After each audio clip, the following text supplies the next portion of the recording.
everybody. Welcome to the Psychic Academy classroom. So we are at week number 2 here, and today this is our outline. So we're going to be, before we get into introductions, we're just going to get into a meditation. We're going to do through a meditation. Then we're going to be going through affirmations and water, so our affirmation assignment, and of course the water assignment as well. Then we're going to be going into talking about the transformation state, life to death to life. Then we're going to be looking into chakra meditation exercises. This will be kind of homework, but I'll be guiding you through the process. Then we're going to be looking into thoughts and actions of strength, so basically helping you to move into positive alignments with your thoughts and bringing them into action. Then, of course, we're going to be looking at an advanced clairability today, which is clairvoyance. So we're going to be looking more deeply into clairvoyance today. Then, of course, at the end, we'll have a Q&A and sharing as well. Okay. So again, Autumn is very new to our group. So Autumn, if you wanted to just give an introduction to yourself, maybe what you do and what brought you to the Psychic Academy. Sure. I am a behaviorist by training, both animal and human. I work with animals in captivity, so helping people who do keep animals captive do it in a humane way. And then I also work with autistic children. And so I'm an ABA therapist for them as well. And I came to the Academy, a friend gave me the link and said, this sounds like this is you. So I immediately was interested and joined up, and here I am. Okay. Is this friend in the Psychic Academy as well, or is this... They are not. They just know that it would be something that I would be into. All right, excellent. Well, I'm glad to see that Psychic Academy is getting around. That's good. Yeah. Thank you so much again, Autumn, for being here. Why don't we just go around the line real quick, just go down the virtual circle here, and just quickly introduce ourselves for Autumn as well. Again, I'll get started. Hello, everybody. My name is Brad. I'm the founder of the Psychic Academy, and just happy to be here today and helping everybody to look into the depths of their own abilities, their own empowerments, and of course, doing today's outline is going to have a lot of that great impact and really understanding our potentials. So again, thank everybody for being here. Why don't we go down to Thomas? Thomas, if you guys want to introduce yourself and what brought you to the Psychic Academy. Yes, my name is Thomas Schilb. I've been just a spiritual seeker for quite a long time, and I figured that the Psychic Academy would just be another great catalyst for reaching spiritual adequacy and stuff like that. So I hope it does work out for me, and we'll see. Thank you. Thank you, Thomas. And we'll move on to Florence. Yeah, hi. My name is Florence, and I'm from Denmark. And I've been interested in spirituality many, many years, since the beginning of the 80s. And when I heard about the Psychic Academy, I thought, oh, wow, this is really exciting. So I just have to be a part of it. Oh, thank you so much, Florence. Great to have you here. And we're going to start with Fabienne.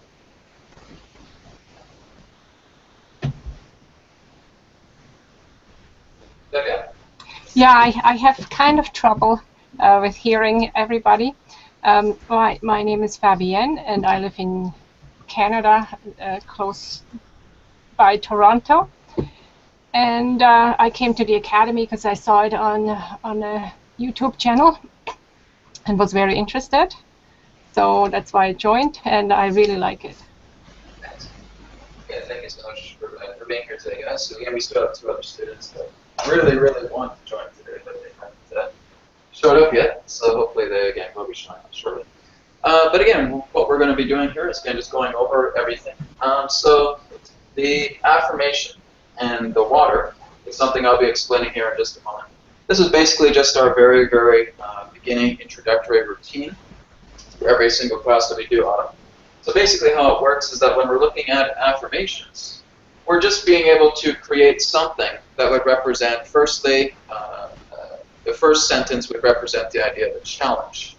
The second sentence within your affirmation would represent a solution to that challenge. So usually what I've recommended the students to do is that they create I am statements. So just being able to create anything that you feel is preferable to yourself as an I am statement, such as I am loved, I am divinity, I am courageous, etc. You're just creating a few of these particular forms of I am statements that you feel are very personable to you, something that really represents yourself.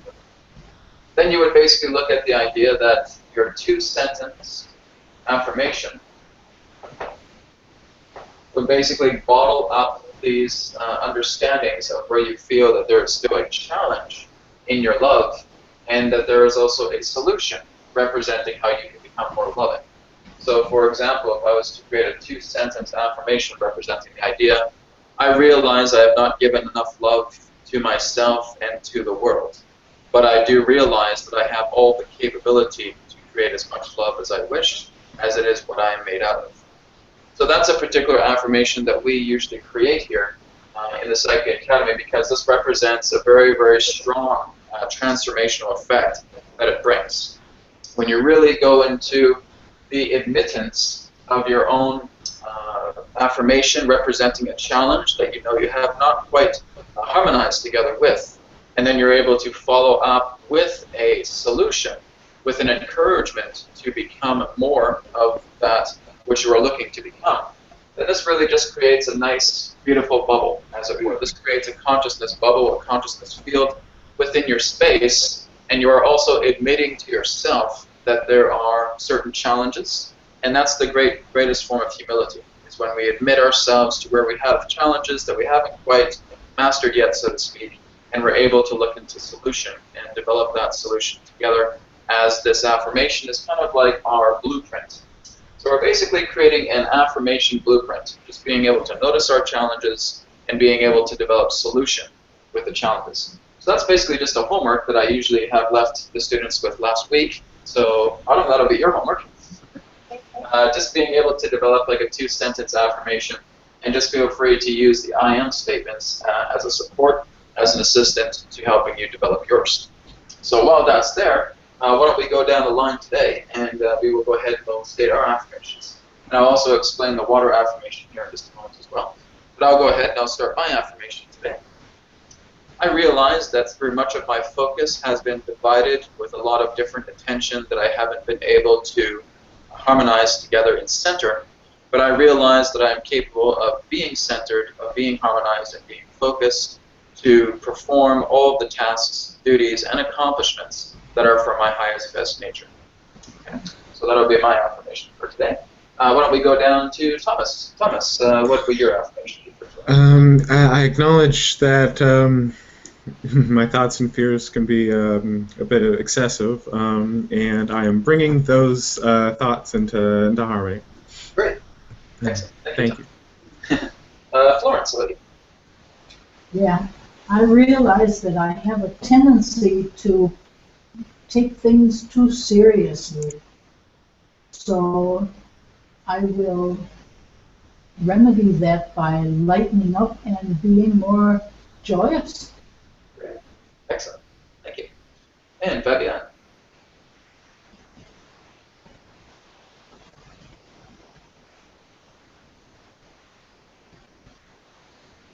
Sorry, Fabienne, you're muted again. Yeah, Fabienne, you're muted. We can't hear you. Sorry about that. There you go. That's okay. Oh, you muted again. There's a problem with that mute button, I think. There we go. Okay. Okay, now. Yeah. I acknowledge that I am not always in the moment, not always present, but I know that I can be, and that would help me a lot. Great. Excellent. Thank you so much, Fabienne. All right, so again, this is just the flow of your affirmation, and again, as talked about before, just continue to do the same affirmation for as long as it serves you. You feel that, you wake up one morning, and you look at that affirmation and say, okay, that has really, really served me well in the past. Now I think I'm ready to create a whole new affirmation that represents a challenge and a solution within its two-sentence structure. So that would basically just be creating more I am statements, and I'm just looking into each one. Do I feel completely harmonized with love? Well, maybe not. Do I feel completely harmonized with divinity? Well, maybe not. Do I feel great? Do I feel completely courageous? Actually, I do feel quite courageous, so that'll be fine. So you're basically just looking down the list of the I ams, and this will help you to, again, create some very powerful affirmation statements. Again, with Jason, one of our students here, with the affirmations that he has been able to create. Again, many of the students already know this, but through one of the affirmations that he has been able to create, he was able to actually transcend his ADD within 2 days just from affirmation statements. So again, that is showing how powerful this is. Just even with myself, with certain forms of affirmation statements over the years, have created some profound changes because, again, it's a blueprint. It's setting ourselves some really profound action and making things incredibly transformative. Okay, so the next part, we're going to be looking into the water affirmation. So again, Autumn, what this involves is just basically having a glass of water with you. You can always do this with us today, or if not, you can always do it for next time.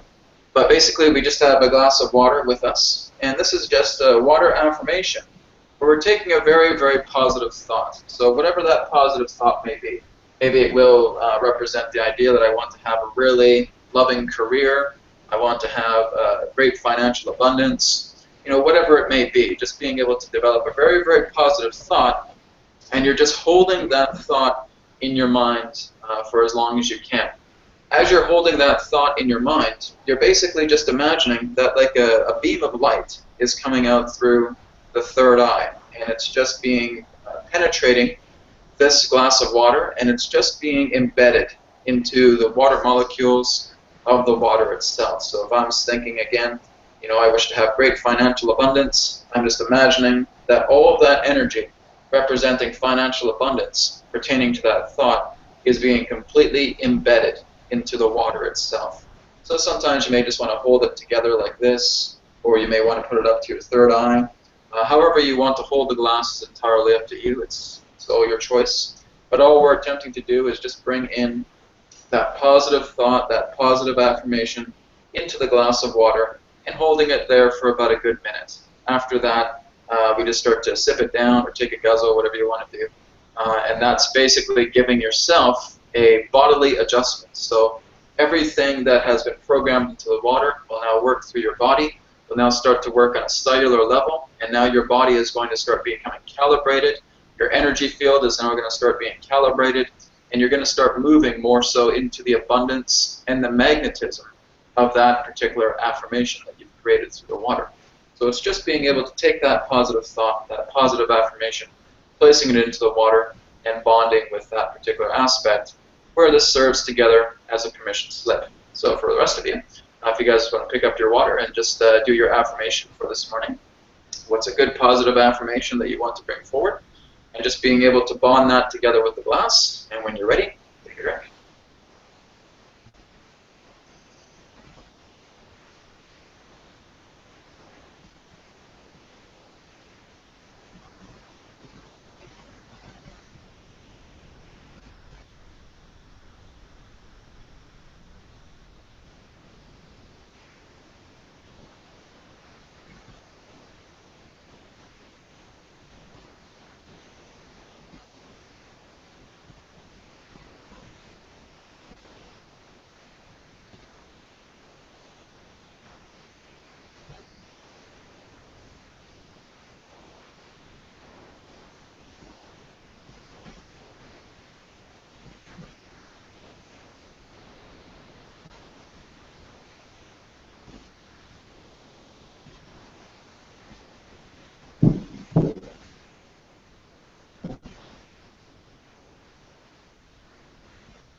Okay, so again, we've completed our water affirmations. Now we're going to go ahead and get started with the outline today. So again, thank you everybody for participating. Much love to you guys.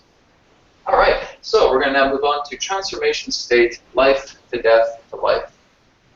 So this is really just talking about the idea of fear and how we can transcend the idea of fear by not feeling it's an enemy, but actually looking into it as an ally.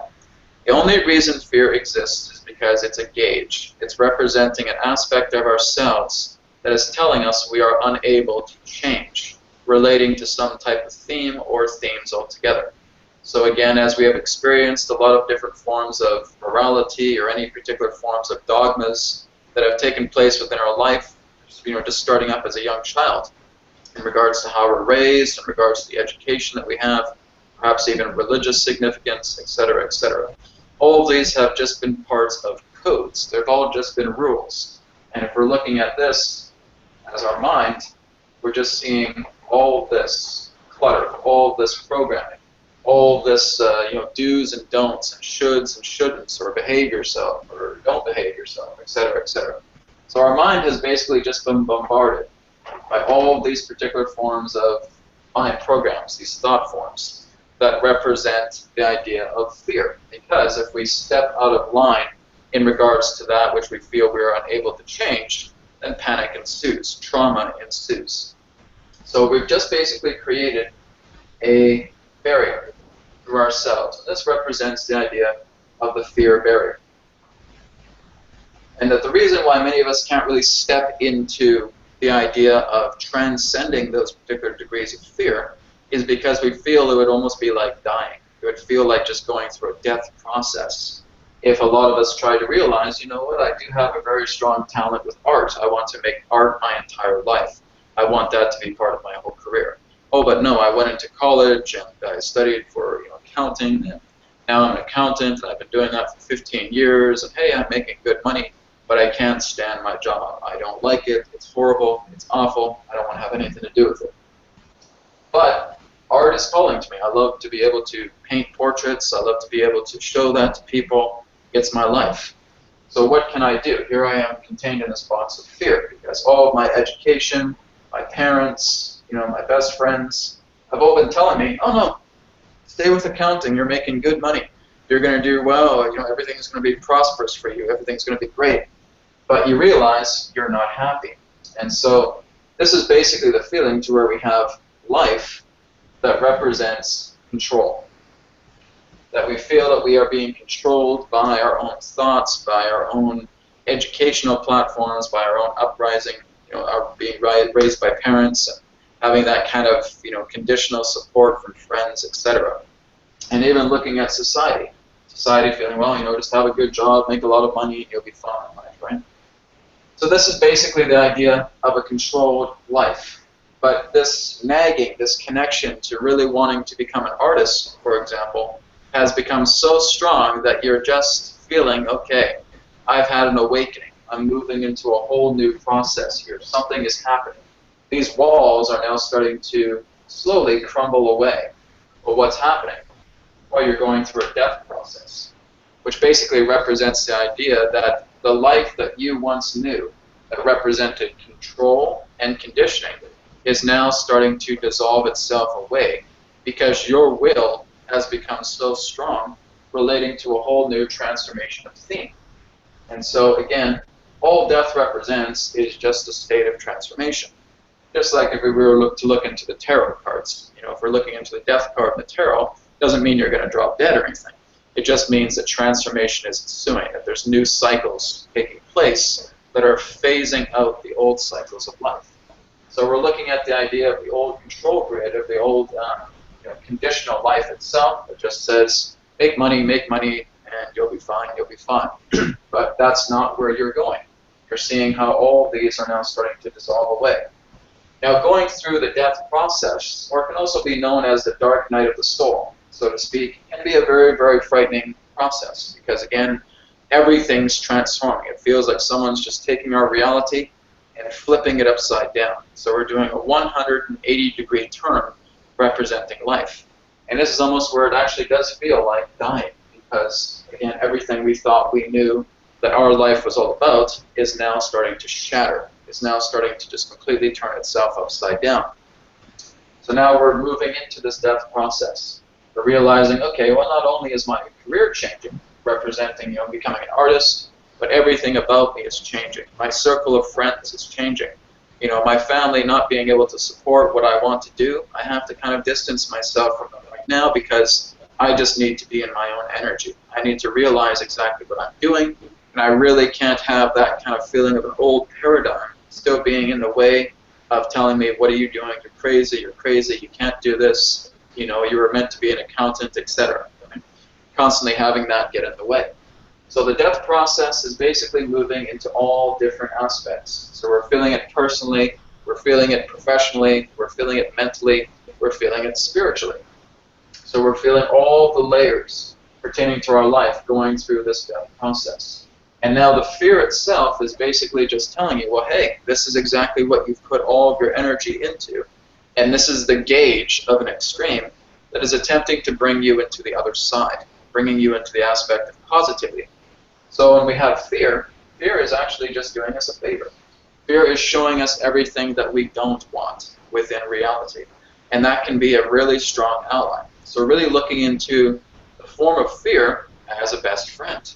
Thank you so much, fear, for showing me exactly what I do not want in my reality any further. Because of you, now I'm able to transform myself and go more into a pure connection of what I want to attract. So that can be becoming an artist. That can be having a whole new circle of friends that are supportive. That may be being able to negotiate and become a little bit more assertive relating to parents in that sense. To really being able to share yourself, to share your own truth. And maybe they can come around. Maybe they can transform together with you. Sometimes they do, sometimes they don't. But regardless, you're noticing that you're changing your landscape. Everything relating to your life landscape is being transformed. So again, you're going from life to death to life. After you make these transformations, by bringing positive reinforcement into your fear, now all this is starting to become implemented. Now you are becoming an artist. Now you are taking more time painting beautiful portraits. Now you've decided to make a business out of it. Now you're able to sell your portraits online. It's doing very, very well because you have that natural confidence. You have a great, strong marketing edge. You've talked to people who are contacts. You have all the networking, everything. Everything's all together. And so now you're bringing in some really good, positive feedback, positive energy, positive transformation. Now these walls completely fade away. And instead of fear, now you have a circle of love. Fear itself has already served its duty. It's already been there. You've been able to acknowledge that these fears have existed of thinking that you couldn't be an artist. You've forgiven yourself, and you've forgiven all of the elements relating to life that represent, conditionality of not being able to go to this level.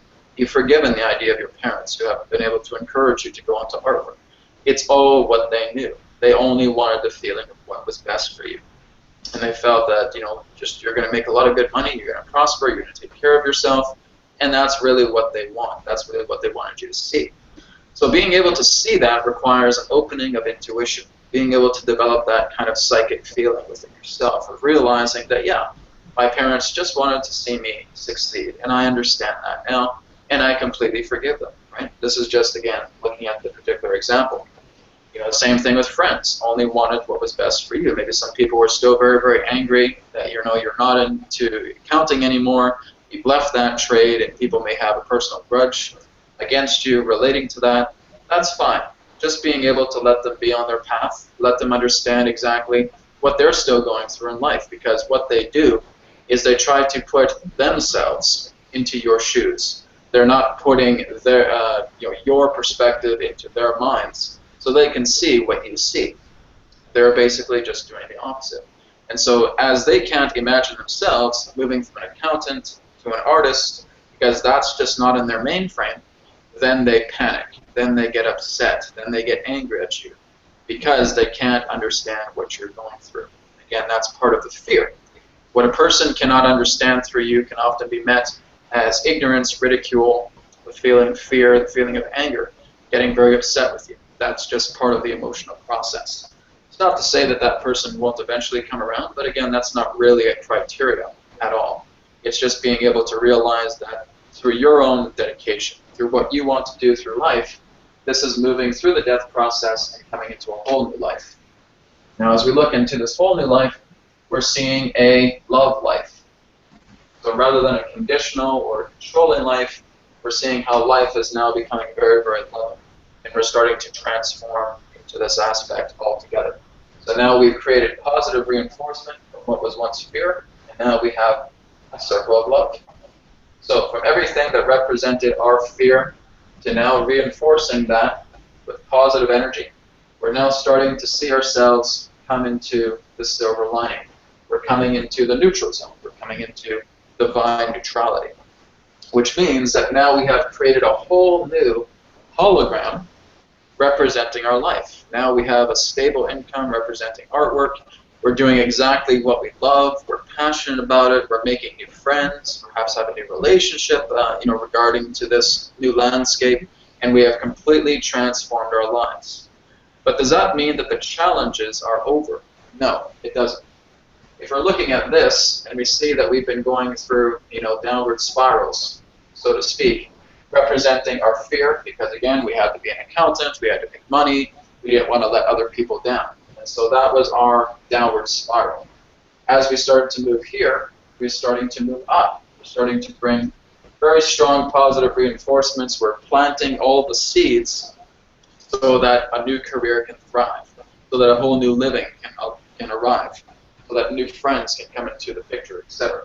So we've created a whole new landscape with an upward spiral.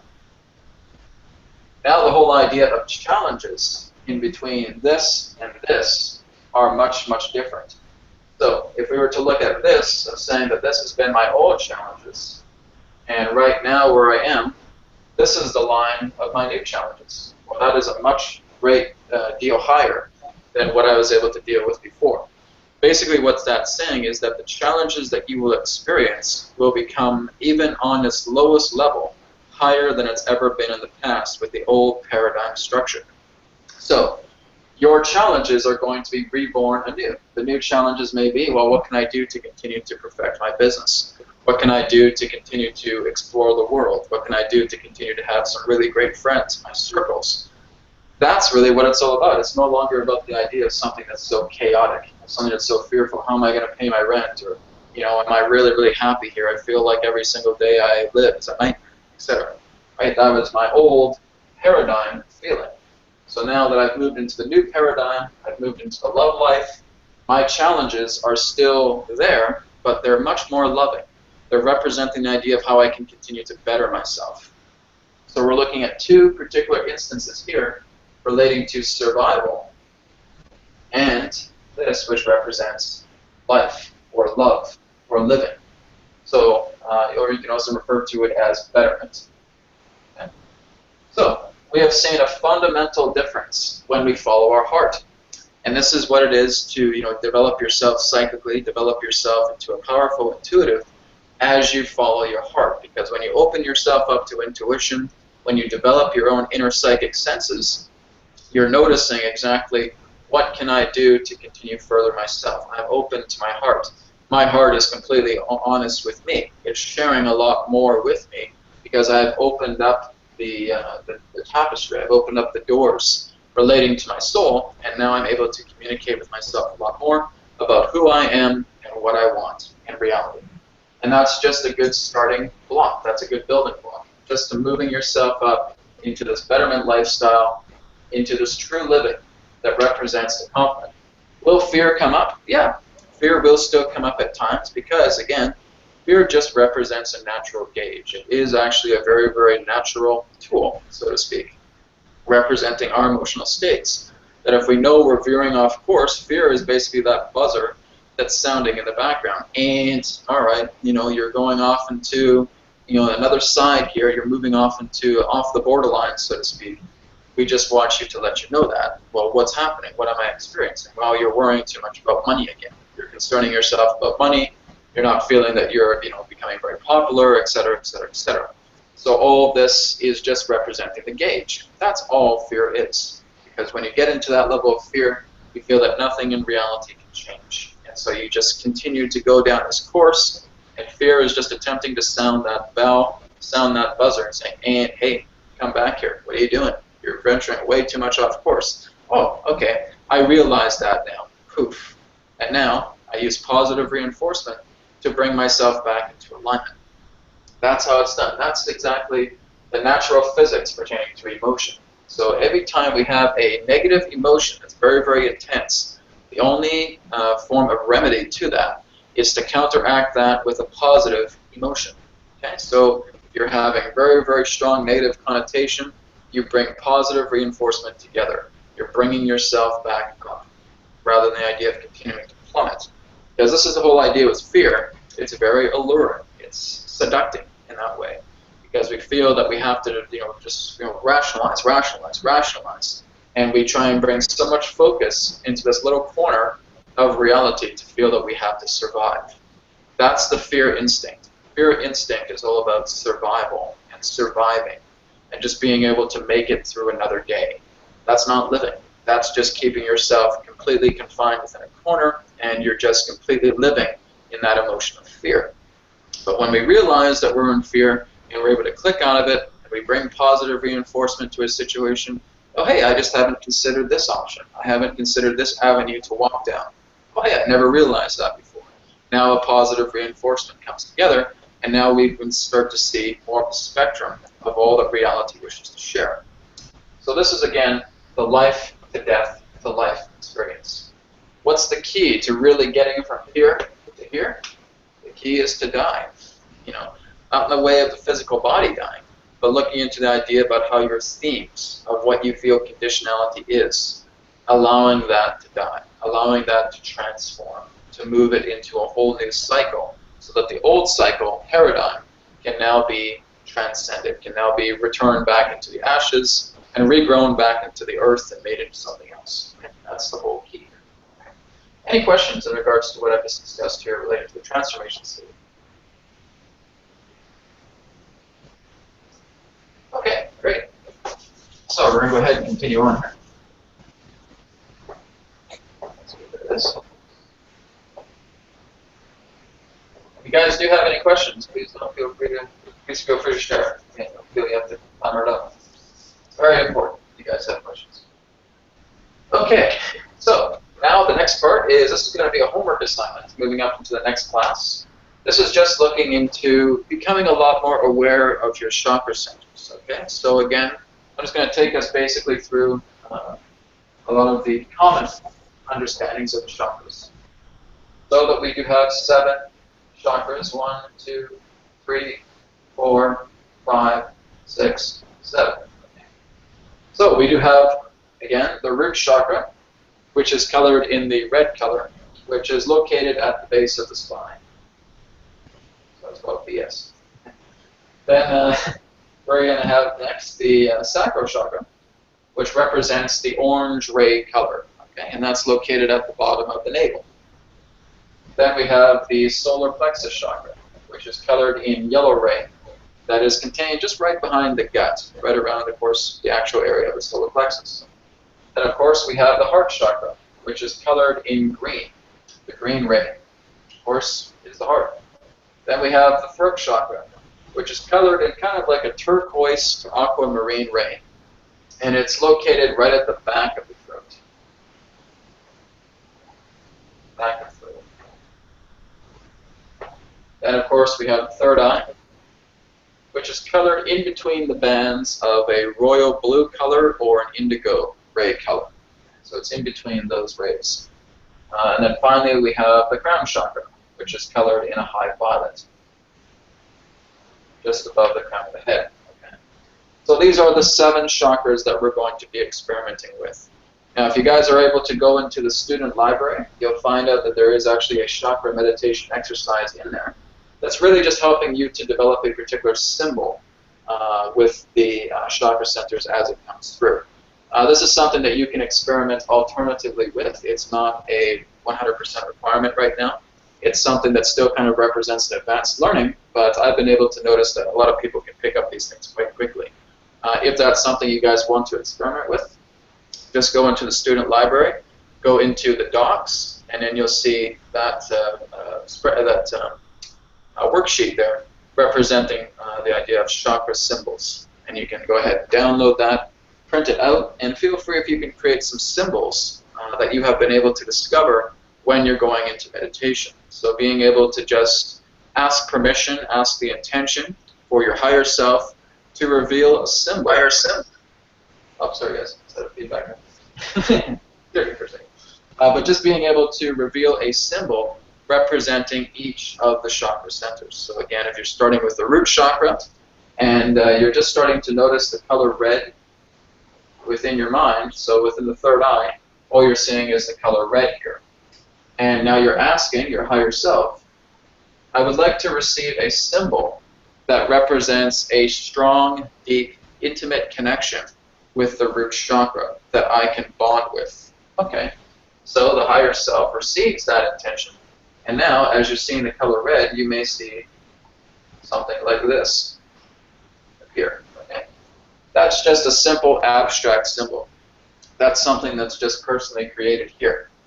Again, it can be anything. It may just be something where you may see a bird in the air flying.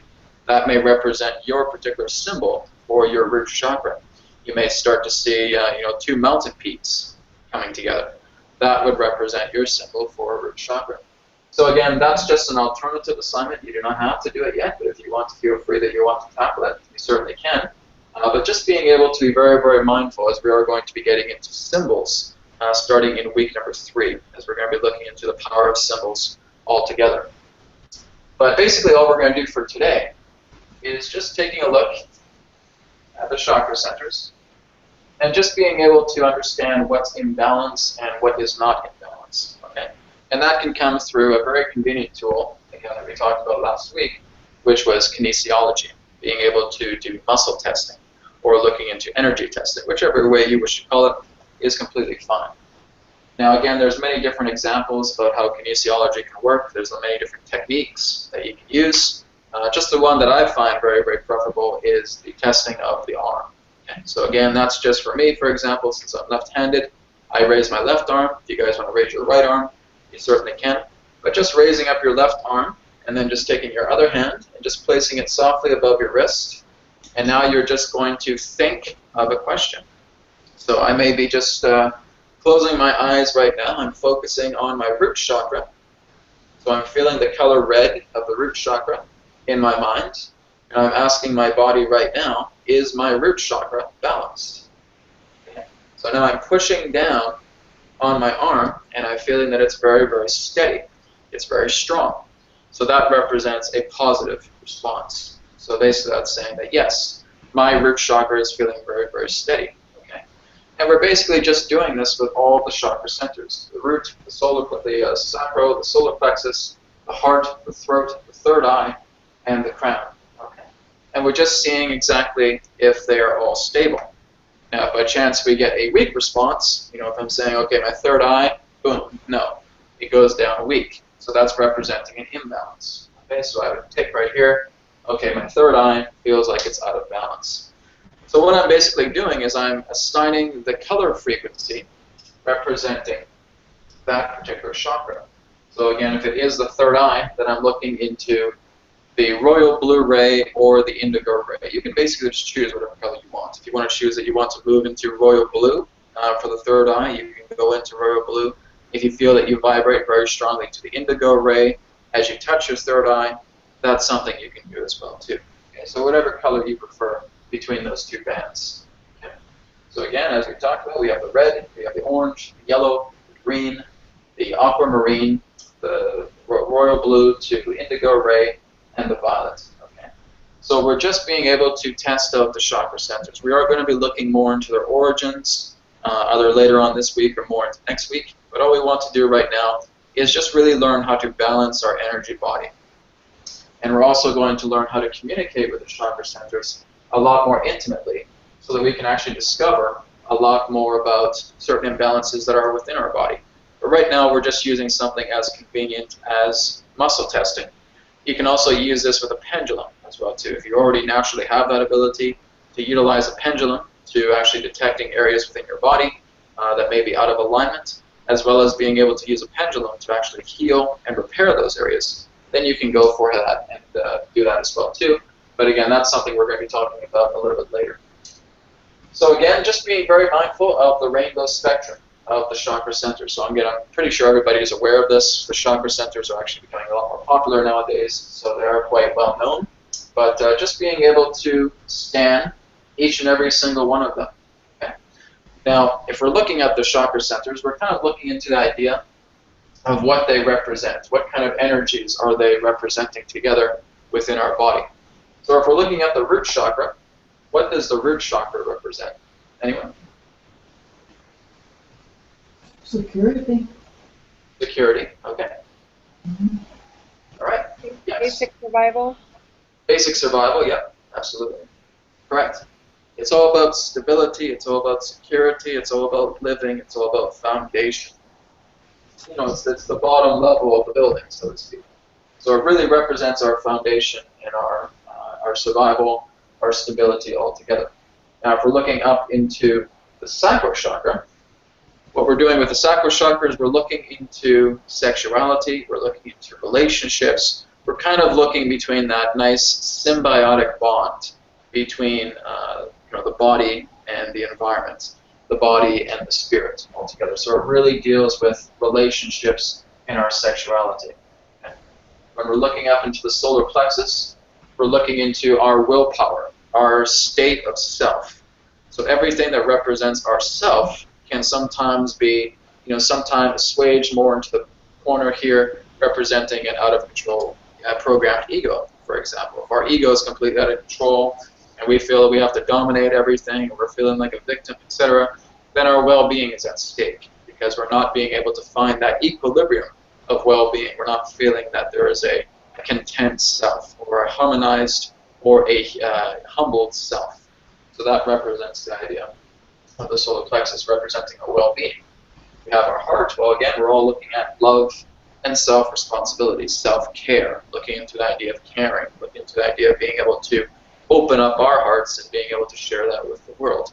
So that really comes down to our own love and appreciation factor. We're looking into the throat, then we're looking into truth. We're looking into the idea of being able to express wisdom. We're being able to express ourselves naturally, not feeling constrained to preventing ourselves from talking, from being able to share our feelings. So that really represents, again, the sound chakra, just being able to express ourselves. We have the third eye. This deals with insight. This is looking into vision. This is being able to look into clarity, bringing clarity into our life, looking ahead, being able to see things unfold before they unfold. So looking into the idea of a vision tapestry, of being able to see this kind of insight. And where this is particularly blocked represents the idea of being very, very rigid and solid within reality structure, not allowing a lot of headroom to come together, feeling very, very confined by the physical, and not letting a lot of your spiritual aspects come together. So basically being bombarded by the state of illusion. And of course the violet ray represents the idea of our spiritual connection, a connection to the heavens, our connections to source consciousness, our connections to the universe, being able to bring in that spiritual energy, being able to become very, very aware of new ideas, new concepts, innovations, etc. And this is blocked in regards to the feeling that we belong to something, that there's still certain things that we own, that there's certain things that we are obligated to, and not being able to transcend that. So we feel that we're being blocked by states of attachment and possession. So these just represent the basic definitions of the chakra centers. So again, for homework tonight is just being able to use something like kinesiology, like we just demonstrated. Is everybody very familiar with kinesiology, just on the sample that I gave? So just being able to, again, you're not making your arms super strong. You're not tightening your grip or anything like that. You're just keeping your arm naturally steady, just letting it float there, okay? Then you're just placing your hand just lightly above your wrist, and you're asking that question that you want kinesiology to help answer, and you're just testing after you ask the question within your mind or aloud. Okay? And that's basically just a simple little approach about how you can use something like kinesiology. Again, if you feel that you're skilled in other areas, like developing a pendulum, where you can just go into your intuition and discover what areas are imbalanced and which ones aren't, you can certainly do that as well too. So basically just giving a scan to your body, and when you notice that there's a certain area that's out of alignment, so again, if I'm going back to the third eye, it feels it's out of alignment, then again, I'm just going to imagine that I'm seeing the color, so I'll just choose blue for now, and then I'm seeing the color slowly swirling in a counterclockwise direction. Okay? And I'm just continuing to see this color, just kind of as if I was sticking a spoon into a blue soup, right? And just being able to swirl it. Swirl it counterclockwise, counterclockwise. And what I'm doing is I'm trying to keep myself as vivid as possible and just imagining that that blue energy is being swirled in a counterclockwise direction. Now, if you're not able to envision that too well, just imagine that this is what's happening, right? You can actually just simulate it with your hands. So if you're not able to visualize, you know, the blue energy swirling counterclockwise too well, just do it with your hands. Just imagining that blue is here and you're just swirling it counterclockwise. Okay? What you're doing is you're spinning the chakra into receiving spiritual energy. Okay? The counterclockwise direction represents the direction of spiritual energy. So that represents the idea about how energies of the physical are now being purged through this counterclockwise vortex and is now being brought up to the heavens. It's basically being purged through the crown chakra. So basically, if we're looking at the human form, this is just a little quick extra tidbit here. Got Captain Stickman here. So if we're looking at the human form here, we're representing that the inputs, outputs, etc.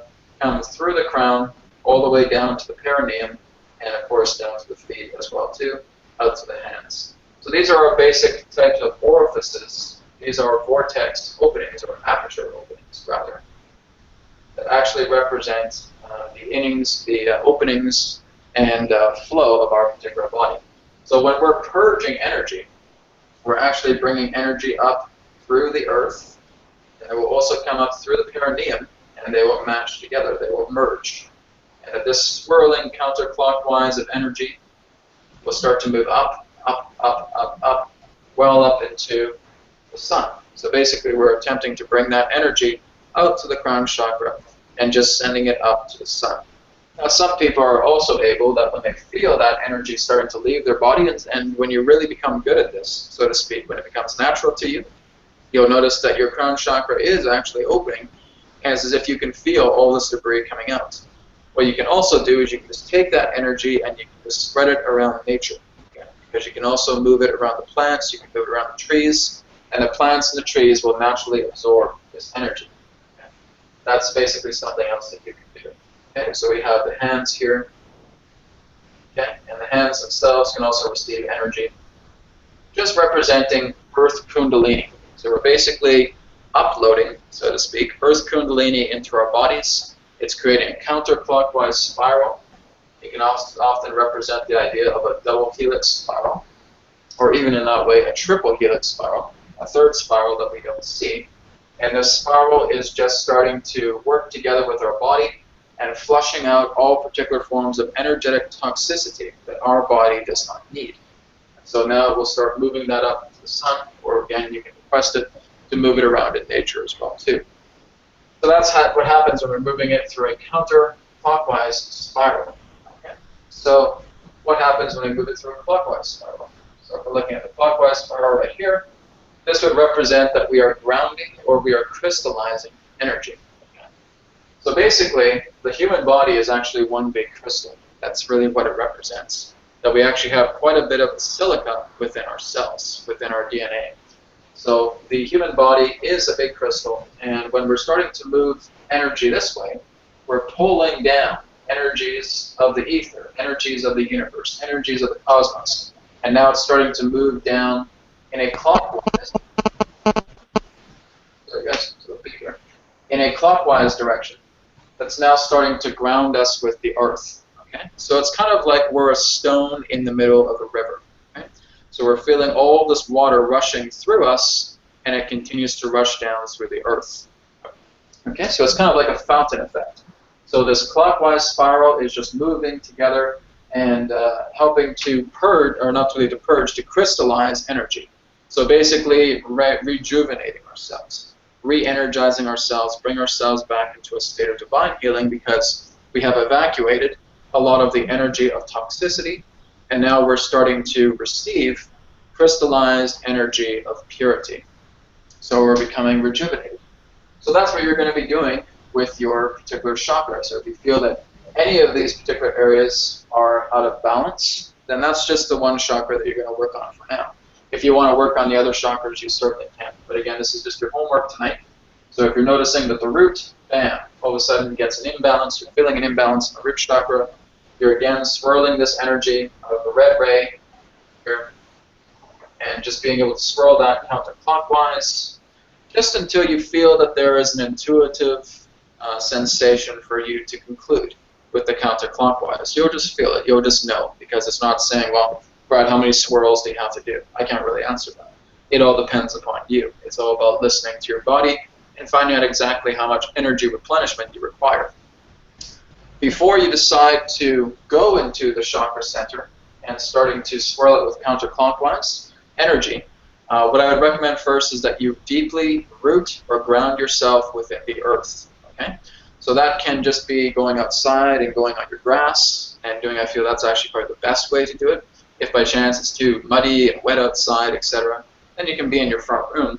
But it's very important that your feet are grounded to the floor. Okay? So just being able to sit in a chair, sit on a couch. If you do want to go into lotus position, that's fine. But if you do want to go into a lotus position, I just want you to imagine that cords are coming out of the bottom of your feet. And they are anchoring deeply, deeply, deeply into the heart of the earth. Okay?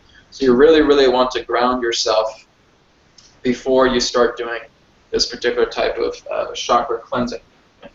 So root yourself, ground yourself very, very deeply, because again, we want that connection with the earth, because the earth is going to help us uploading kundalini, so to speak, within our root chakra, so that we can help to repair it.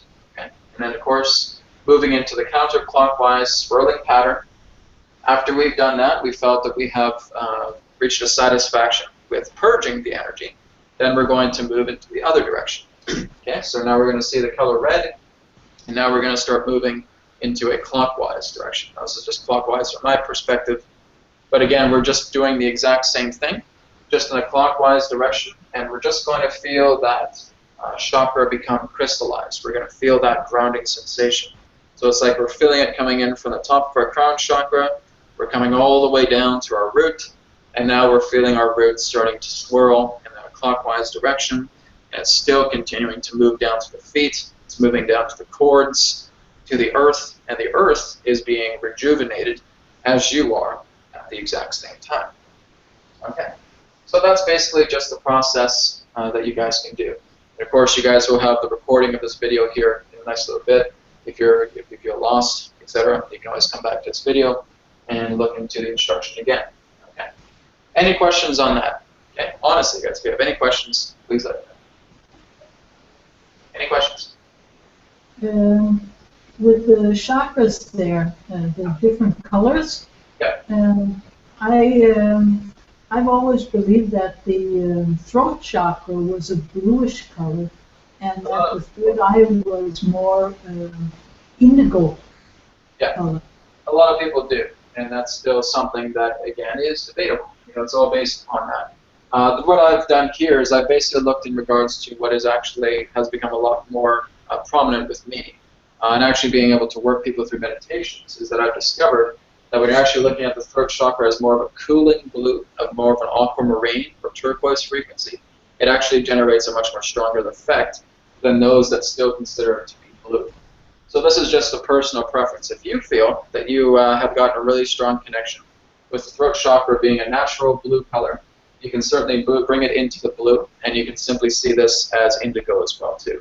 I've just made some discoveries that represent the idea that there may be an incorrectness there. It's really just kind of looking into the idea of being more mindful of the bandwidth of the rainbow itself, because the rainbow does have that aquamarine frequency. And being able to utilize that aquamarine frequency, especially with the throat, because especially when people have had throat trouble, when they've had sore throats, what I often recommend to them is actually being able to see this kind of ice blue color, being able to see like a nice turquoise or an aquamarine. They do a meditation with that, they feel a lot better. Even when they've tried to do like the deep blue frequency, it feels like they feel it more around here, right around this area, if they're going into the blue ray. Right? If you're going into the aquamarine ray, it's actually more close between the thyroid glands and just up here above the top of the neck. So right around that area.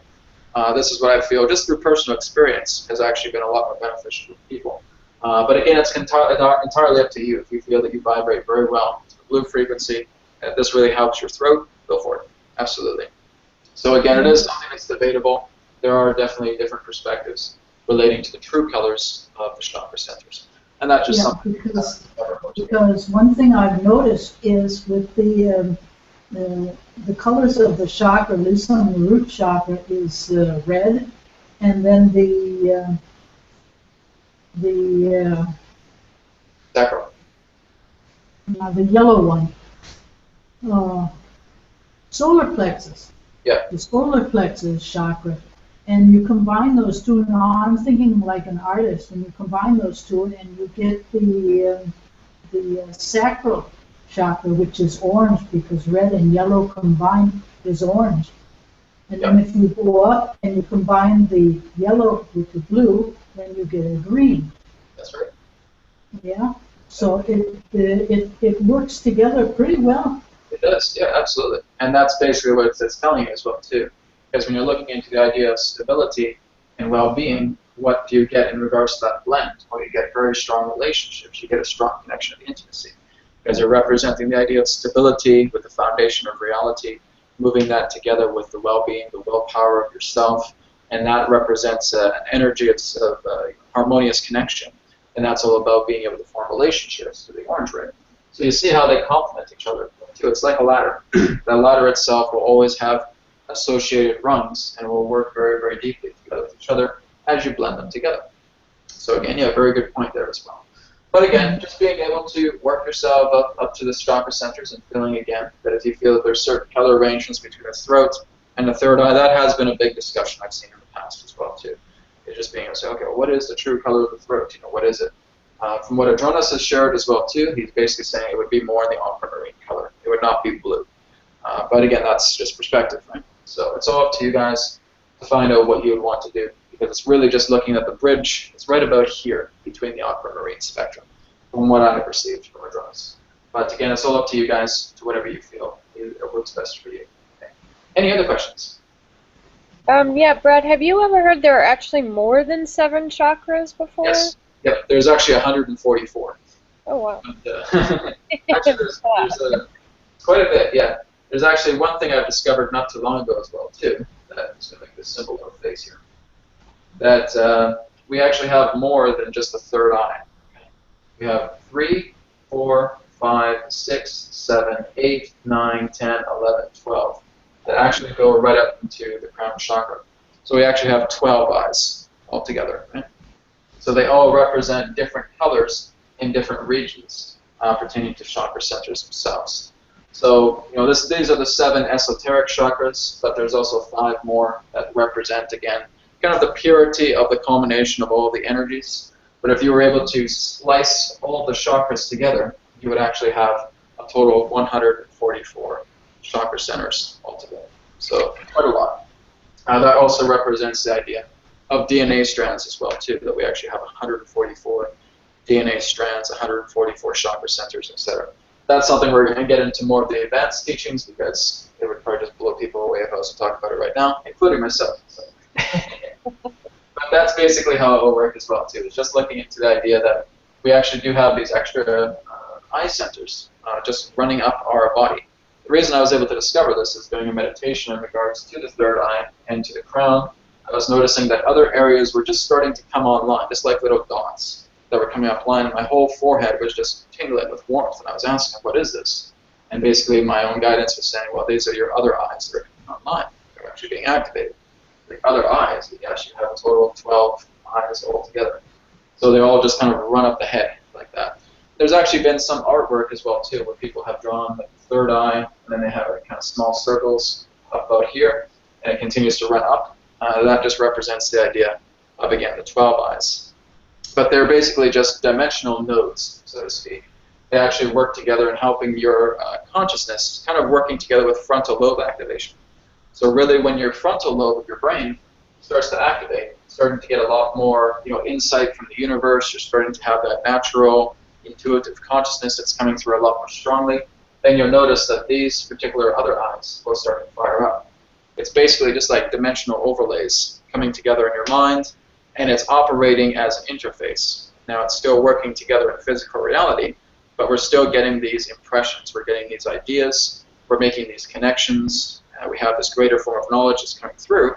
It's not only thanks to our pineal third eye, but it's also looking into these other eyes that work together also with the pineal and the frontal lobe of our body. So that's basically just a little bit of a gist pertaining to, again, a lot more chakra centers and a lot more eyes altogether. So again, yeah, very good question. Okay, guys, so we're going to go ahead and move on. We're going to go into thoughts and actions of strength. So you guys will have 2 homework assignments tonight, just up until your next class. Again, is your chakra meditation exercise, and then thoughts and actions of strength. So what I mean by this is just being able to, if you want to create a poster board of this, you certainly can, but just being able to have at least 3 strengths about yourself. I mean, if I could tell anybody, oh, you know, what is it that you feel you want to improve? Oh, I could tell you of this. Okay, that's great, right? But usually when I tell people, okay, guys, I want you to give me 3 strengths about yourself. Oh, I don't know, right? That's the biggest thing. This could be why it can be quite a challenging homework assignment. But just being able to look at the strengths of yourself. When we had yesterday's class, again, we had some people sharing about their strengths, and that's great as well too. Again, Fabian and Florence were here with yesterday's class as well, so they're pretty much already aware of the assignment. But what I would say to Florence and Fabian is just, okay, great, now think of 2 more strengths. You're right. Oh.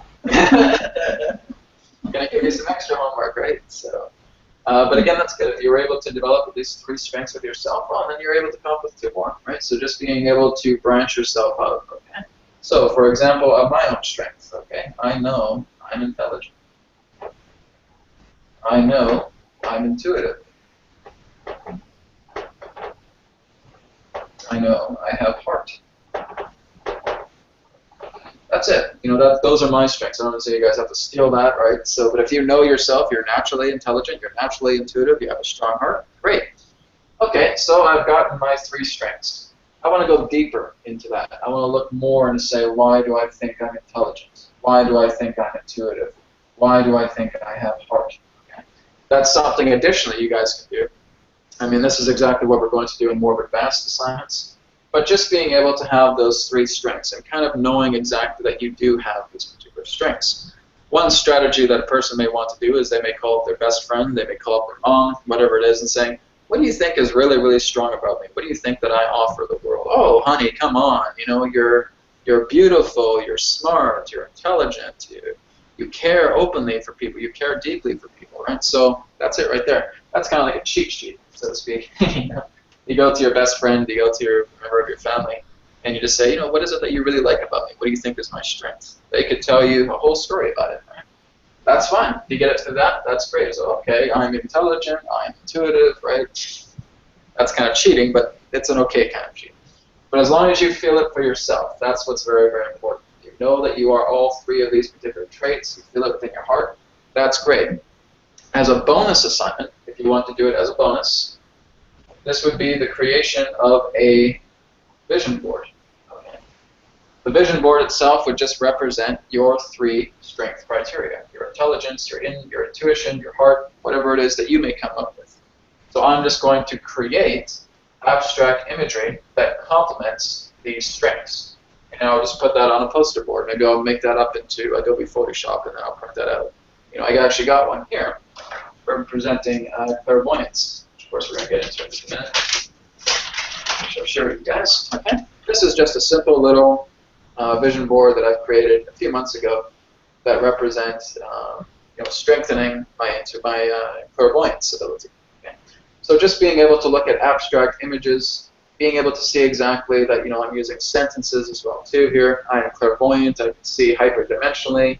I see into spirit, clairvoyance, etc. So I've just basically created something like that that really helps to bring forward understandings of my strength to bring in clairvoyant ability. And it has worked very good. I feel a lot more visual than I have before making that vision board altogether. So that's just a bonus assignment if you want to do that. But again, I recommend this because if you guys really want to develop your psychic ability, if you guys really want to become intuitive, you want to become these universal psychics, take the best route to that state of accomplishment, right? That's the whole key. The path is right here. Here's accomplishment of a theme, right? Now you can kind of dilly-dally. You can go this way, that way, this way, that way, oh, back around this way, up this way, around here, over here, over here, okay, oh, poof, right?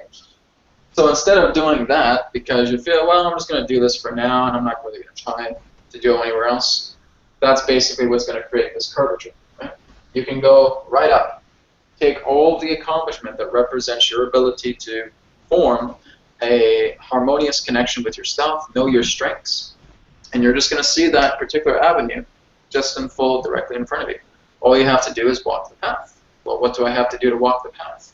Have the vibration or frequency of what your strengths represent. Keep that within your heart. Know yourself to be that, and just walk the path. That's it. Because if you're not too sure of yourself, then you're going to start doing the curves, and you're going to start doing the loop-de-loops, etc. Because you still don't believe this represents you. You're still looking into this. I'm sloppy, I'm careless, etc., etc., etc. And that's all I'm giving my mind. So as long as I stay here, then I'm going to create this. If I stay here, I'm going to create that. Right? This is the path to least resistance. You have to not only believe in your strengths, you have to make those strengths a natural part of yourself. They're no different than your arms. They're no different than your legs. They're a part of you. They're a part of your body. They're a part of your mind. They're a part of your spirit. Let those strengths be the complete emphasis of your avenue to accomplishment. So this is what I would love to show you guys. You know, be able to do this, but you have to show this to yourselves.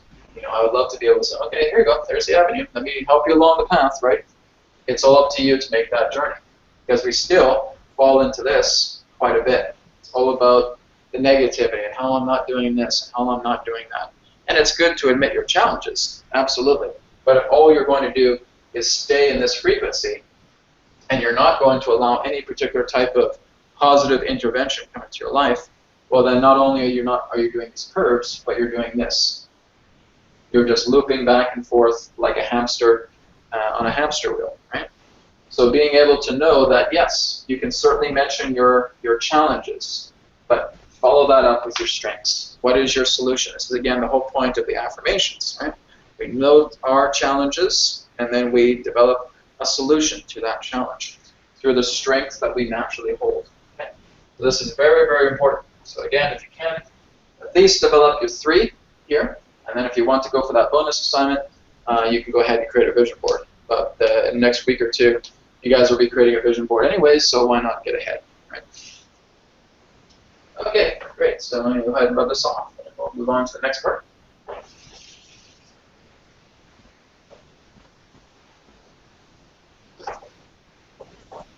Okay, so now we're going to be looking into advanced clairabilities, clairvoyance. Okay. Now there is actually an assignment that's in the library. If you go to Student Audio, under Student Audio you'll see a meditation there, which represents just looking into a clairvoyant exercise where you're able to visualize shapes. Okay, that's just, again, very, very basic. You know, we're just kind of creating very, very static shapes here. We're looking at triangles. We're starting to fill those triangles with different colors around the lines. Or we're looking at actually in the exercise, it's actually a square. Sorry, but you can certainly do triangles as well. But we're looking into a square. We're seeing how it can shift, how it can move into a diamond, and how those lines can now start to transform, and now we can put color into it, etc. These are just very, very simple clairvoyant exercises. So we're just attempting to strengthen that psychic muscle within our mind. So clairvoyance, again, the ability of psychic sight, is just being able to encourage as much vision into your mind as possible. So again, this is just helping you to understand not only how you can receive, you know, precognitive ability, because precognitive ability is a one-way relay. So if we look here at source intelligence right here, and we have ourselves, precognizance would represent this. It's a one-way relay. Okay, it is not two-way. Okay? Once you receive precognition, that's it. Spirit decides to work with you, and that's it. You can't do anything about it. Right? You can't avoid precognition. Even when you're getting a vision, you can close your eyes, you can open your eyes, nonetheless, you're getting that vision in your mind. It's unavoidable. So that is how precognition works. It's one-way relay. And again, that actually works as well, too, even if you feel you're not naturally clairvoyant. That's something that's happened to me in the past as well, too, is that I'm still developing my clairvoyance. I didn't feel I was too strong in that area, but I've gotten tremendous vision of just being able to have, you know, connections with the entity that I channel, Adronis, or connections with, you know, connecting with Mother Earth, and actually getting a lot of these downloads, etc. Very precognitive. Yeah, so I have no control, so to speak, no guidance about being able to send something back up to spirit in regards to attempting to bring that vision back. Oh, sorry, I missed some of that vision. Can you bring it back to me? No. Right? That's it. Right? Once you get it, you get it. Okay. So what we're doing here is not really to, again, promote precognition, but just being able to promote vision. Being able to visualize our path, being able to visualize our accomplishments, our goals, our stepping stones from one point to another. And being able to read people. So when we're actually reading energies through people, we're able to get a lot more encouragement of vision that's coming through, as vision, as our clairvoyance, is interpreting the feelings we're getting. So now we're able to see that if I'm looking at Florence here, and I'm just starting to scan Florence's energy, and I'm just starting to see, okay, I'm seeing like a beautiful red orb, I'm seeing a blue sky, I'm seeing this red orb is kind of singing colors, etc. So I'm kind of picking it up not only through vision, but also through clairaudience as well, too. This is just all part of me getting that particular vision. Doesn't mean that a red orb is going to be coming into Florence's living room and she's looking at it from the sky or anything like that. It's basically representing that a metaphor, a symbolism, is coming together through vision and is entering my awareness. So it's basically the translation of feeling, the translation of thoughts as well. So sometimes you can find out exactly what a person is thinking in that particular moment as you align to their frequency, right? And that alignment comes through one particular thing. That comes through love. The more that we can naturally love each other, the more that we're actually able to receive the exact simultaneity of each other's thoughts. Because now we are becoming one mind, one body, one spirit. Through love, this is how this connection is possible. So looking into how vision is helping us to interpret feeling, helping us to interpret thought form, now we're able to convey back to that person. Well, I'm seeing this beautiful red orb in the sky, it's singing this beautiful melody. What I'm getting from source consciousness is that this red energy represents your own root chakra, and that your root chakra is activating right now, that there's going to be a glorious transformation into the foundation of your reality. And Florence, that's actually a real thing. So, yes. Really? Yes, yeah. So that's why I was scanning you, just for example. I hope that's okay. Yeah, fine. Just being able to notice that, again, this red orb is here, and it's kind of singing, and there's a lot of just connected to blue sky. Blue sky represents the connection to heaven, right? So being able to connect to heaven. So a new foundation is going to be arranged for you to complement your, heavenly journey, your spiritual journey, etc. So there's a new foundation to your spiritual journey that's unfolding right here, right now, that will continue to unfold. Okay. That's exciting. So it is quite exciting. It's very good. Wonderful. But again, that's how it was done. It was just being able to close my eyes and just kind of feel Florence's energy, as I naturally have that love frequency for all of you guys, and just being able to feel this vision coming through together. And I just see this beautiful luminescent red orb in the sky, and just seeing this beautiful blue sky here. And it's just kind of like you're seeing sound waves. And it's just like, it's kind of like how you're turning up the bass of an amp, so to speak. Now you're just starting to feel these reverberations of sound that's actually affecting as light. And that's basically what I saw. And that just intuition was telling me that, okay, a new foundation is coming together for Florence. It's unfolding right now. It's moving more into her own spiritual journey, coming up to heaven. So the foundation is changing. The foundation is shifting altogether. So again, that's all part of just being able to connect with their own vision. So again, all we're doing with these simple shapes is we're just encouraging the mind to say, I want to be visual. I want to let this vision of me being able to help others, to read a lot of their energies, to come forward and being able to translate that with a lot more easement. Because when we have vision, then a lot of us are able to get certain things a little bit more easily understood. What does happen, though, and I notice this with a lot of psychics take these visions very literally. Okay? So if they see a person on a sailboat, they say, okay, I guess you're going to be going sailing pretty soon. You're kidding? I'm afraid of the water. I won't go near a sailboat at all. Right? And that's not really what is being said here. It's basically that if you see a person on a sailboat, in this instance, it would represent the idea that they feel alone, that they feel completely abandoned, that they're completely lost at sea, so to speak. And if I was to say that to a person, you know, I'm feeling that, okay, you're kind of by yourself on a sailboat, there's like a lot of kind of rough waters, and, you know, you're feeling very scared, you're feeling very alone. I feel what this has to do is that you feel that no one can really understand you, you feel reality is working against you, and you feel very alone and abandoned. Yes, completely, 100%, right? That's it. You're basically going to be getting dream symbolisms based upon your visions. So when you get clairvoyance coming in very, very strongly, and you start to read another person, you'll start getting a lot of these symbolisms. That's not to say that once in a while you may get something very literal. That can happen. What I've actually talked about, and of course Jason, our other student here yesterday, was bringing this up very, very well, was that, you know, 5 to 10% of the visions, or I should say of the dreams that we have, can actually be that of, you know, kind of prophetic, literal dreams. So they're actually a lot more literal, and they're a little bit more understandable. So you can have literal dreams that happen once in a while, or even sometime, just depending upon the person. The reason why that is because there's no safe, there's no vault, there's no lock that's preventing you from actually receiving the clarity of that information. So when you feel that there's a lot of cobwebs here, you know, all this debris here is related to a certain theme about how a person feels about themselves, because they just feel that they're just getting angry at themselves, they're mad at the world, they feel that nobody understands them. This is creating all that particular debris. The only way that spirit can actually come through in regards to some type of vision or response is being able to give you with a metaphor, because what you have done is you have created this as a challenge. Okay?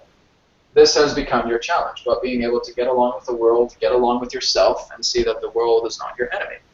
So that's a challenge that you've created. Spirit is not here to solve the riddle for you. Okay?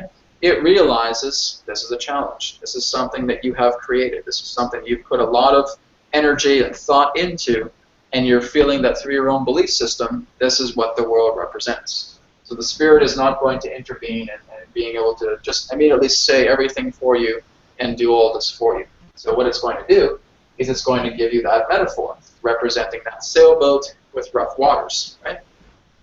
And it's basically just saying that's how you feel about the world. And now that guy may ask, okay, well, what can I do to change that? Okay, and I look into spirit, and all I'm seeing is a glowing red heart in his chest, right? Getting wider and wider and wider. And so basically what I'm saying is that you need to love yourself. You need to love yourself, and as you love yourself, you're going to love the world. Oh, well, that doesn't make sense to me. I get what you're saying, but blah, blah, blah, blah, you know? And so you're basically working together with your own intuition to helping them out as best as they can. But here's the thing, you're not here to be their solution. You're only here to be a catalyst up until some point.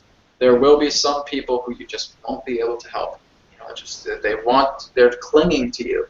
And they say, come on, give me something. What can I actually do? Give me something rational. Give me something practical here. And that's just not what you're getting through vision. That's not what you're getting through intuition. You're getting certain things that may just say, open up your heart, open up your sensations to feel, to love. That's the key. Oh, well, I don't know how to do that, blah, blah, blah, right? And that's it. And you've only shared yourself as much as you can.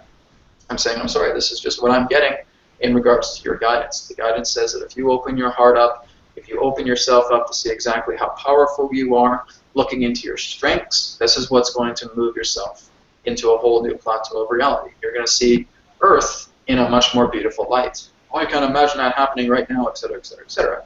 That's not to say the guy could come back next week and say, oh my God, something amazing happened. But the whole point here is that we can only do what we are meant to do based on what we receive from Spirit. We're being a vessel, okay? So we're being a very, very open crystal of awareness here. And that source consciousness, the universe, is bringing in all this information and just helping us to translate that. And again, the key here is being able to look into symbolic property. looking into metaphor, looking into symbols. That's how we're going to be able to establish ourselves a lot more further and being able to decrypt a lot of the vision that we're getting. Now again, as I said, that if a person doesn't have a lot of this clutter around them, they feel very, very open to a lot of possibilities, and there hasn't been a lot of contamination into that area, then the vision that I receive is going to be very, very literal. So I'm looking into a person, I see a job interview, I'm seeing them at a desk, I'm able to describe the person sitting next to them, and I say, yeah, I see you getting a job next week. I see you actually being able to get promoted, or whatever it is. Oh my goodness, that's exactly what I've been hoping for. A very, very literal translation, because there's no resistance, there's no debris representing contamination, representing that event. So where there is no contamination, you'll have a lot more of a literal translation together. Even a lot of the great psychics, if you're looking at Sylvia Brown and all that, got confused by this a lot, because they actually perceived a lot of literal content with the visions that they received. This still happens. Again, this is just all part of fragmented psychic ability. You really want to make sure that you are encouraging yourself to look into the symbolic references. If you know that something is literal, you'll know it's literal. How do you know that? Talk to Spirit. Spirit is very open with you. If you are in service to Spirit, Spirit is going to make itself aware with you. So it's going to say, okay, well, I'm just getting the idea of the sailboat. What's happening here? Spirit's going to fill you in. Look into this as this is metaphor. Look into this as this is metaphor. Okay? So now it's telling you. If I'm getting the picture of the guy at the office, about to get a promotion, so, okay, what is this, Spirit? What is this? Look into this as literal. This is literal. This is literal. Right? Spirit's going to work together with you with that. Okay? You're just asking those questions in your mind. Don't feel that you just get this vision right away and you all of a sudden you barf it out, and say, here you go, here it is. Right? This is exactly what's going to happen to you. And you misconceive it as something that was meant to be metaphorical, and you conceive it as literal. Oh yeah, I'm seeing you jumping off a 10-foot high building that's on fire. That's being rattled with machine gun fire or something. Don't think that's going to happen. But again, just being very, very mindful about what is symbolism, what is metaphor, and what is literal relating to vision. So again, the vision is just being stimulated by our own visual stimulation, etc. So we're basically looking at these shapes. We're creating three-dimensional objects. We're creating cubes. We're creating spheres within our minds. We're creating landscapes. We're seeing, beautiful long grass fields swaying in the wind. We're seeing clouds move up ahead, etc. We're just stimulating our internal vision as much as possible, as often as possible, so that the mind is now being convinced that the way we interpret our feeling in reality comes through our vision. And that's what we're looking to achieve all together. Okay, guys, so we're going to be wrapping up the class. Do we have any questions in regards to the that we discussed today? Well, it was very interesting with that visualizing there, because a couple of years ago, I felt like there was a big blockage around my heart chakra, and I tried to visualize it, and what I could visualize was like a big granite block, just sitting there, blocking the way. And so what I visualized was that I would slowly start hacking, start chipping away at it. And now the granite block isn't there anymore. Now there's some kind of blockage up in the crown chakra, but okay, I'll work on that. Yeah. Well, the granite block itself represents beliefs. So it represents rigid beliefs that are preventing you from opening to the tapestry of your heart. So if you're noticing that maybe, for example, a big granite block is right in front of your heart, that's representing rigid belief. You become very, very rigid upon yourself. You just basically become this stone rather than the idea of opening yourself up to light. So the stone is basically representing a personal barrier. It's representing your own inability to love a lot further. That starts with yourself. You feel that you can love everybody else, but you can't love yourself, and that can often represent the idea of the stone, or feeling that you have a stone heart in that sense, or feeling that you're having a problem loving yourself and loving others can also represent that. So it's basically representing the idea of a concrete, rigid boundary, or a concrete, rigid block that's preventing you from opening your heart further. When you're getting that up here, same thing. Just impairs the idea to be imaginative, impairs the idea to be insightful, to actually look into vision as well too. So again, those rigid blocks, those granite blocks themselves represent that. It just represents a very metaphorical concept to blockages. Okay, so do we have any other questions? Thomas, Fabian, Tom, any other questions yet? Before we wrap up today? I have something to share. Yeah, I think I've been through the dark night of the soul, as you were referencing earlier, well, what basically happened was I went for the better part of a week having general anxiety disorder, unending, and a lot of just shock, and all that stuff. But in the end, I got through it by just feeling just my body. I decided to start listening to my body, and then I think that's what changed everything, because I had so much adrenaline in my stomach that was just unending. I thought it would never go away, and then I just felt it, and I was healed within like 30 minutes to an hour. So that's great. That's awesome. I just wanted to share that. Well, that's great as well too. And keep that up as well too, because that's going to work with other forms of your body as well too, and especially with thoughts as well too, because thoughts can be one of the biggest things, and it really just comes down to neutralizing with those thoughts by accepting them. What are those thoughts attempting to tell you? If they're thoughts of fear, embrace those aspects of fear, because again, as we stated, a lot of people see fear as an enemy. And as long as you continue to see fear as an enemy, you're going to continue to be afraid of fear. You're going to fear your own fear. You're going to continue to, again, run loop-the-loops all throughout life as long as you continue to see fear as an enemy. Because as soon as it comes up, oh my God, get away from me, I don't want to see you, I don't want to touch you, I don't want to go near you, get away from my life. Right? And it's only going to get stronger. It's only going to intensify. The more fear you put into fear, the more fear grows. Right? So it's being able to see that fear is an ally. It does not mean you have to be an enemy.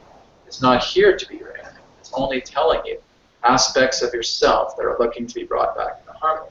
So if you can look into the harmony of yourself with that, relating to what the fears are attempting to tell you, you're seeing how this positive transformation is taking place. I admit the fact that, maybe I've been overthinking a lot of things. I admit the fact that maybe I've had some harsh relationships with friends in the past or family, etc., and now I'm able to make amends with that. I'm able to look into that, acknowledge that, forgive that aspect of myself and of them, and when I feel very clear, I am now attaining liberation.